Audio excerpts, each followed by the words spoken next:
पत्रकार परिषद होत असताना आपण सारेजण उपस्थित होता. एक तासभर पत्रकारांच्या सर्वच प्रश्नाला मी अतिशय सौहार्दपूर्ण वातावरणामध्ये उत्तर दिलं. त्याच वेळेला शाहवाद संघटनेचे काही सहकार्य आले आणि त्यावेळेला त्यांनी निवेदन देत असताना काय झालं ते आपण सर्वांनी मिळून पाहिलं. त्यानंतर त्यांनी ते पत्ते टाकले तरी सुद्धा मी शांतपणे त्याचं उभं राहून निवेदन घेतलं. एक सभ्य राजकारण म्हणून माझ्याकडनं जे करणं अपेक्षित होतं ते अपेक्षेपेक्षा जास्त सौहार्दाच्या वातावरणामध्ये मी केलं.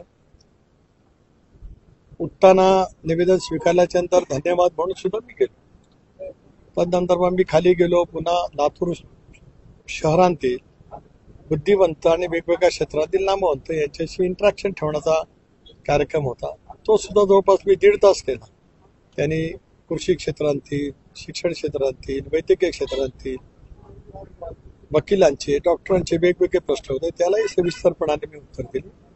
त्यावेळेला बाहेर काय घडलंय मला माहित नाही, पण आपल्या मार्फत ज्यावेळेला घडलेलं समजलं त्यावेळेला मी कडक शब्दामध्ये त्याचा निषेध केला. राष्ट्रवादी काँग्रेस पक्ष अशा कधी कधी करत नाही. जे काय घडलेलं आहे ते अत्यंत चुकीचं आहे. माझी स्पष्टपणाची त्या संदर्भातली भूमिका आहे. सूरज चव्हाणांवरती काय कारवाई होणार आहे का? कारण ज्या पद्धतीने पक्षाकडून म्हटलं जातं की बाबा आम्ही असं समर्थन करत नाही, मात्र ते कृतीतून दिसणार आहे का? बघून आता त्यांना आज राष्ट्रीय अध्यक्षांनी बोलवलेलं आहे. सूरज चव्हाण रात्रीच गेलेले आहेत. त्या संदर्भामध्ये सगळे जर बसून योग्य तो निर्णय नक्की घेतील. आम्ही आतल्या कधीच गोष्टीचं आयुष्यात समर्थन केलेलं नाही. माझ्या राजकीय जीवनामध्ये सुद्धा कधी झालेलं नाही. मी काल आपण बघत असाल, आपण शेतकऱ्यांचा किंवा पाऊस ओढ दिल्याच्या मधले इतके प्रश्न विचारले. मी सगळ्या प्रश्नाची सखोल उत्तरं प्रामाणिकपणे दिली. माझ्या कुठल्याही गोष्टीमध्ये काल घाई नव्हती, काय नाही.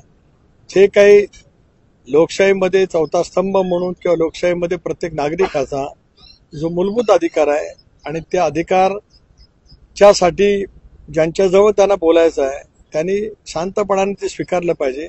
त्या भूमिकेतून माझा कालचा संबंध लातूरमधला माझा सगळा वेळ त्या संदर्भात होता. पडलं असं म्हणलं की लोकशाही मार्गाने आम्ही आंदोलन करत होतो. कृषी मंत्र्यांचं जे काही केलं त्याची ती लोकशाही मार्गाने आम्ही दिलेली प्रतिक्रिया होती. आपल्याला अशा मग त्याच्याबद्दल मी कुठे आक्षेप घेतला? एक ऐका आपण तिथे होता. काय मार्गाने केली, काय मार्गाने नाही केली, माझं एकही त्याच्याबद्दल आताही काय म्हणणं नाही. निवेदनं देण्याची आणि निवेदनं स्वीकारण्याची सुद्धा पद्धती आहे, पण त्या सगळ्या पद्धतीला बाजूला सारं जरी केलं गेलं तरी मला त्याच्याबद्दल आक्षेप बिलकुल नाही.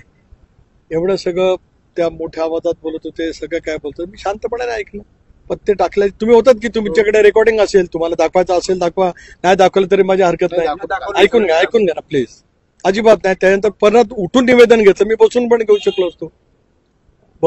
शकलो असतो, पण मी उठलो याचं कारण की त्या निवेदनाला मला रिस्पेक्ट करायचा होता.